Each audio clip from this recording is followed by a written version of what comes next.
Ryan Reynolds here from Mint Mobile. With the price of just about everything going up during inflation, we thought we'd bring our prices down.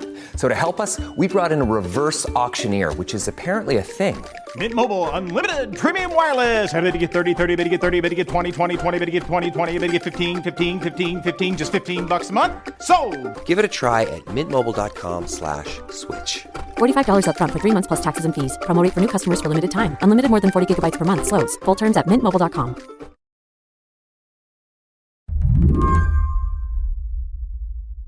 Last year, Najib Aminy went to a place where renewable energy is born. A place the U.S. government seems to think of as a source of green power. But this place, it was not covered in solar panels or dotted with windmills. Not by a long shot. I just love one of the nicknames for this site. It was called the Disney World of Trash.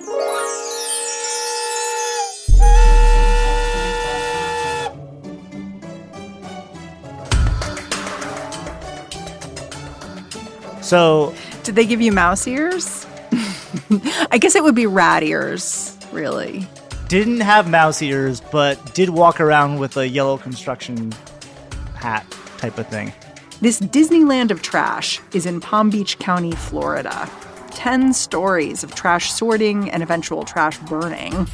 This place is basically a huge incinerator. Najib was there for his job at the Center for Investigative Reporting.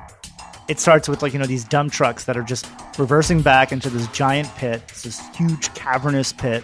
And just tons and tons and tons of garbage are just being piled up. And then these claws come down to scoop up as much as 9 tons of rotten food, diapers, construction debris, takeout containers. And it goes down the chute, eventually it kind of gets sorted, and then it goes into this furnace. And then actually seeing this trash being lit on fire, not even seeing this physical feeling of the heat that's coming off just the little port view. This is wild. This is nuts. It's the steam generated by these fires that makes this place a hub for renewable power. The steam spins a turbine. It can generate electricity for up to 45,000 homes. It's enough that this trash pit is able to make a couple $100,000 a year selling something called renewable energy certificates, or RECs. All kinds of people buy these things because buying them means you can say you're supporting the environment. So burning trash like this, it's creating energy. Is it green energy? So that's a very good question. And this technically would be considered green, but do you think of a trash incinerator as renewable energy? Because I don't. Today on the show, the very strange story of how this trash incinerator became a source of green energy and the weird marketplace that is sustaining operations like this. I'm Mary Harris. You're listening to What Next? Stick around.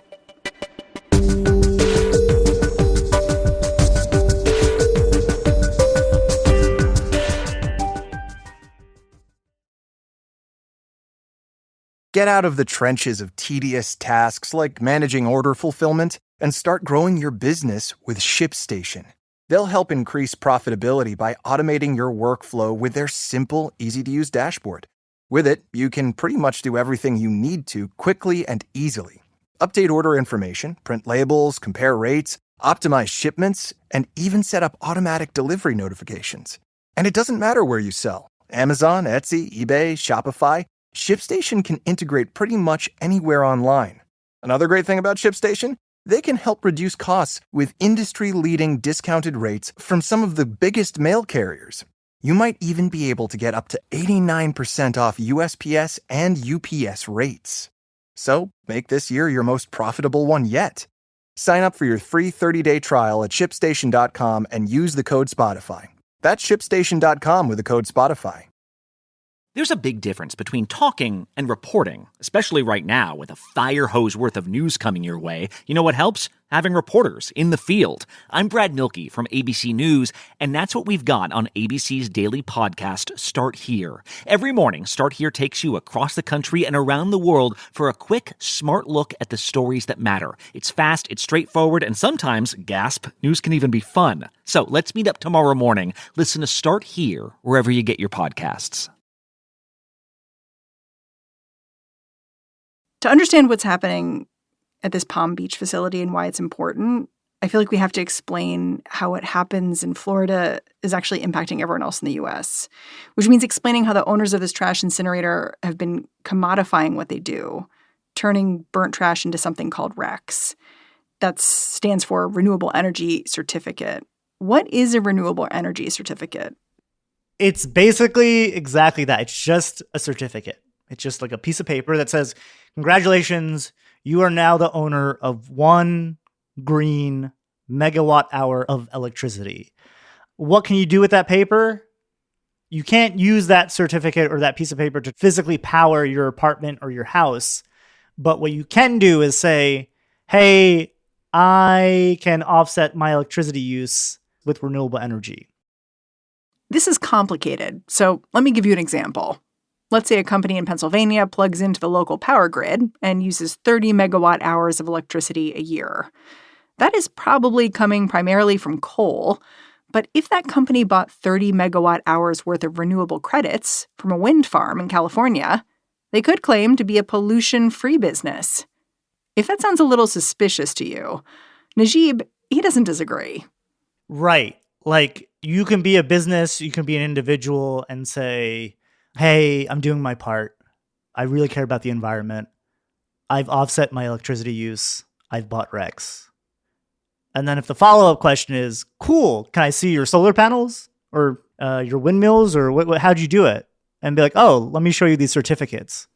So what was the original idea here when someone came up with the idea of a renewable energy certificate? So one of the ways to understand this is to go back to the mid-90s. And back then, renewable energy wasn't as, say, popular or as top of mind as it is now. And what that actually translates to is it costs more money to not only, produce or invest or make a renewable energy site, but also to sell that renewable energy. So I can buy coal, I can buy natural gas, that's relatively cheap. But back then in the mid-90s, to buy energy like a megawatt hour of wind or solar, it's far more expensive. And so to help incentivize or level out the market in a way, this tool was invented as a way to provide money, as a way to entice people to go into the renewable energy space. So for example, I'm a wind farm and I'm generating my electricity for the year. But in addition to generating my electricity for the year, I'm also generating these renewable energy certificates. So not only can I sell my electricity, I can also now sell these certificates and make more money. So it's a quick infusion of cash for an industry that's just getting up on its feet. Right. What kind of businesses were buying RECs? Like, I know in some of your reporting, your colleagues spoke to a guy who worked at a ski resort who was like, oh, I can buy RECs and I can make the whole ski resort look green. So we spoke to the sustainability director of one ski company who, for just a fraction of their budget, they were able to offset their entire operation. We're talking about a massive ski campus, so to speak. They have, ski lifts, different buildings, the whole nine. If they were to try and, do this properly by putting in solar panels or building LEED certified buildings, things of the sort, this is easily something that would go into the millions and millions of dollars. But for them, for, a few tens of thousands of dollars, they were able to make the claim that they were offsetting their electricity use by buying RECs. And so eventually it wasn't just, ski companies in Colorado, but other companies, big name companies were even looking into this. And this was like mid 2000s or so, where it kind of became corporate practice, where corporations were taking their own responsibility and trying to do their part. But yeah, big name companies for a time were buying RECs. You might be wondering how anyone could possibly make the case that burning trash counts as creating renewable energy. The short version is, when it comes to trash, there's always more where that came from, which does, technically speaking, make it a renewable resource.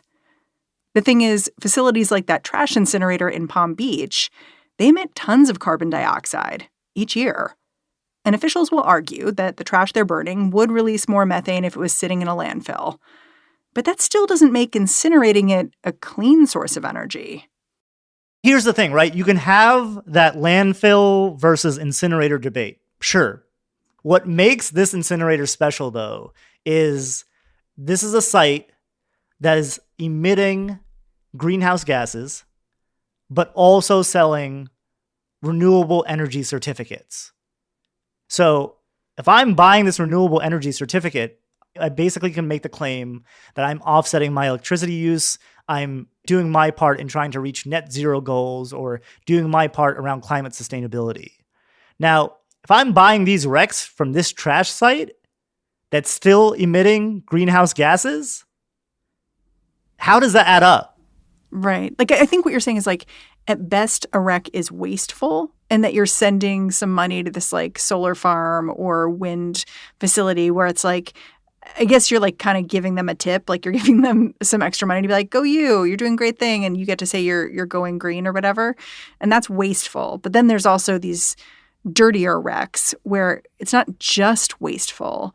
It's also, you know, there are potential downstream hazards of what's happening here, and this is funding that. Right. At a very local level, there's this concern over what's being emitted in the air. But then, in addition to that, it's also still producing greenhouse gases. From your reporting, it sounds like big businesses that were initially interested in RECs, they eventually kind of turned up their noses at them, at least some of them. What happened? Like, when did businesses start to question what was happening here?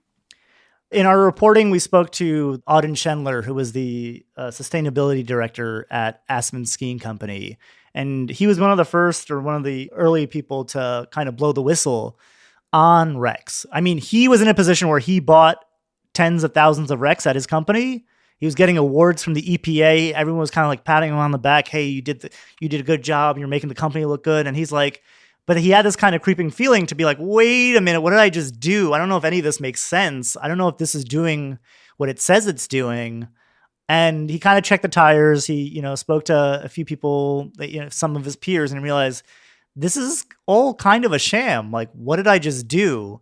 And so he eventually had to walk it back and, you know, convinced his company to, you know, get off the premise of RECs. Now, that's one individual case. At the same time, you also had study after study after study that kind of refuted the idea of the REC. There have been, you know, a number of studies that have ultimately said the REC has not led to the creation of any significant renewable energy. For example, we spoke to one carbon accounting expert who basically said there's no empirical data to back up this idea that the REC has led to more renewable energy. And so what that leaves you with is just an accounting tool that says, hey, you're doing your part, but in physicality, nothing has changed. So if big companies aren't so into RECs anymore, why is there still a market for them? Like, who's buying these things? Well, it turns out it's kind of a big player. It's the federal government that's still purchasing thousands and thousands and thousands of RECs. And it's kind of puzzling when you consider everything that's going on. After the break, how the U.S. government got tied up in all this.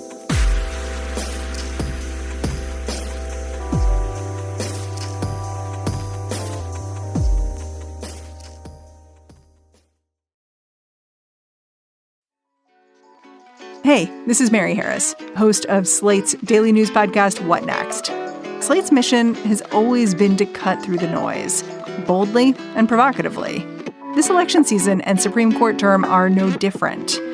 Important coverage like this, though, it would not be possible without the support of our Slate Plus members.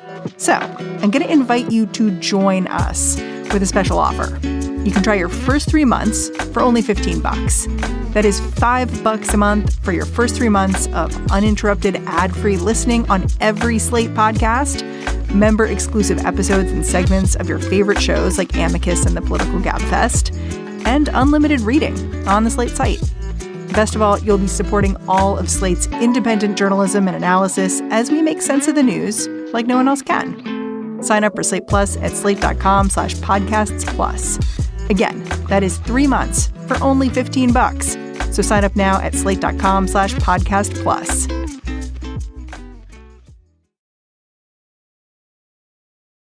How did the federal government start using RECs in the first place? Can you just lay out how the incentives worked and why the feds started buying these things up? So in 2005, an energy bill gets signed and it goes into law, and it requires the federal government to get some of its electricity from renewable sources. Seems like a good idea. Right. I mean, at the time, that target was just 3%. So the government only needed to get 3% of its electricity from renewable sources. In 2013, that was pushed up to 7.5%. That requirement hasn't been updated despite the fact that global emissions have been going up. So now government agencies need to have 7.5% of its electricity come from renewable sources. A way to do that, a way to kind of reach that goal outside of installing solar panels or things of the sort, is to purchase a REC.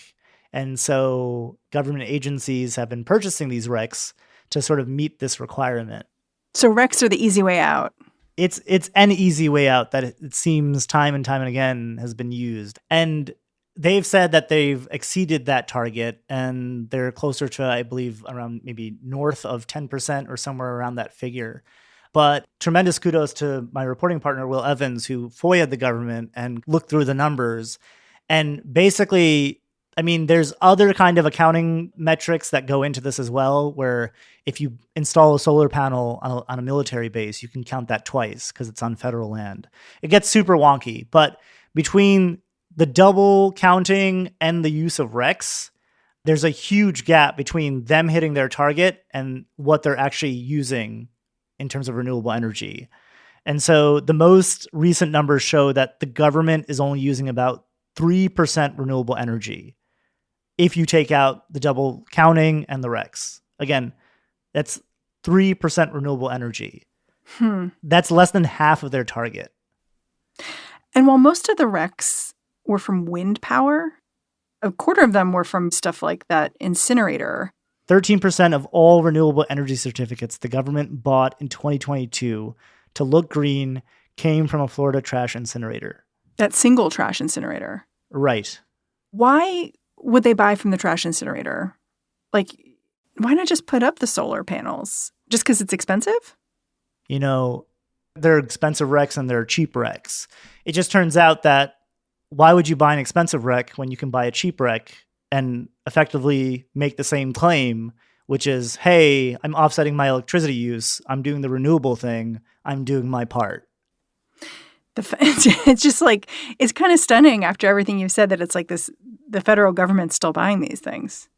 It is because, take this administration. President Biden, he campaigned a lot on climate change and hitting certain goals, whether it's around net zero or trying to make sure that if he was elected, climate change would be taken seriously.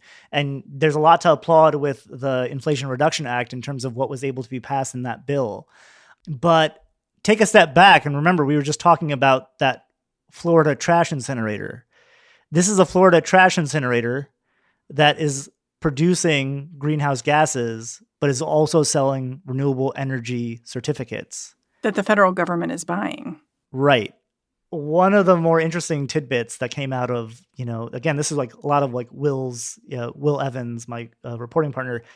There was the National Institutes of Health, which bought RECs from that Florida trash incinerator in order to label one of its laboratories a, quote, net zero energy campus.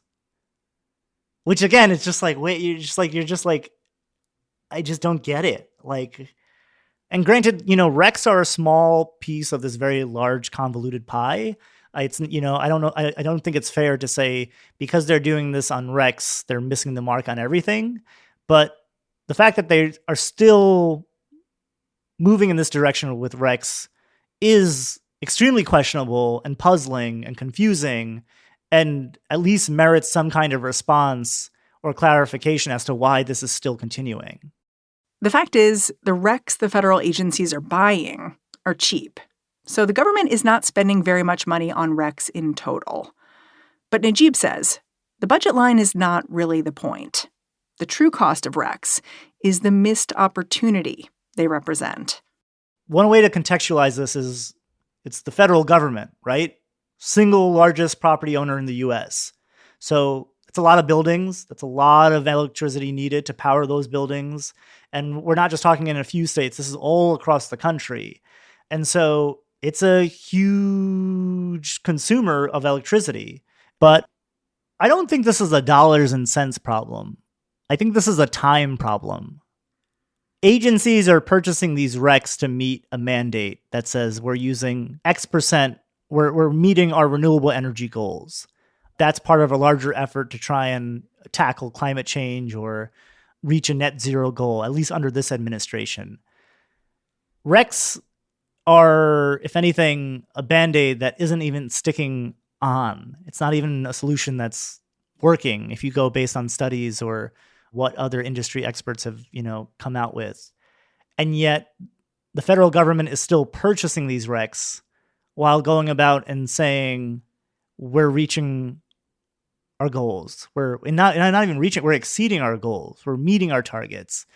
And, you can harp about the money being spent, but effectively it's the time that's being wasted. Is this a solution?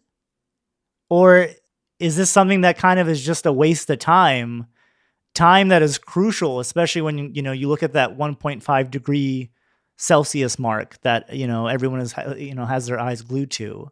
And I think it's hard to measure that. It's hard to know, maybe if you didn't use RECs and you instead focus on this other thing, you would have saved this percent or you would have done this thing. But I do think it's a value of time. Yeah. I think what you're saying is the government could be leading here, and it doesn't feel like they are. It's not even leading at this point. Like, this is how many years ago has it been debunked? And so it's not even as this like dire of a position for like, oh, this is a tough decision to make. This is a decision that has already been made. And yet the federal government is acting in contrast to that. What could they be doing instead? Like, what are the things you imagine they could be doing instead of buying these pieces of paper saying we're dealing with clean energy? So we did talk to an academic and raise this question. And again, the federal government's carbon footprint is pretty large. It's in fact, larger than companies like Amazon or Walmart. And if you ask that question, like, what could the government do instead? It could be small, things like putting solar panels on roofs or parking lots, or, investment of chargeable port stations for cars or things of the sort. These other kinds of investments, as opposed to just purchasing these RECs, let alone purchasing RECs from a garbage incinerator. It sounds a lot more expensive than purchasing RECs from a garbage incinerator, though. It's climate change, though, right? Do you have a choice? Najib, I'm really grateful for your reporting and your time. Thanks for coming on the show. Of course. Thank you for having me. Najib Aminy is a producer for Reveal, the podcast from the Center for Investigative Reporting. And that's our show. If you're a fan of what we're doing here at What Next, the best way to support us is to join Slate Plus. Go on over to slate.com/whatnextplus to sign up. What Next is produced by Elena Schwartz, Rob Gunther, Anna Phillips, Paige Osborne, and Madeline Ducharme. We are led by Alicia Montgomery with a little boost from Susan Matthews. Ben Richmond is the Senior Director of Podcast Operations here at Slate. And I'm Mary Harris. You can go track me down on Twitter or whatever we're calling it these days. I'm at Mary's desk. Thanks for listening. Talk to you soon.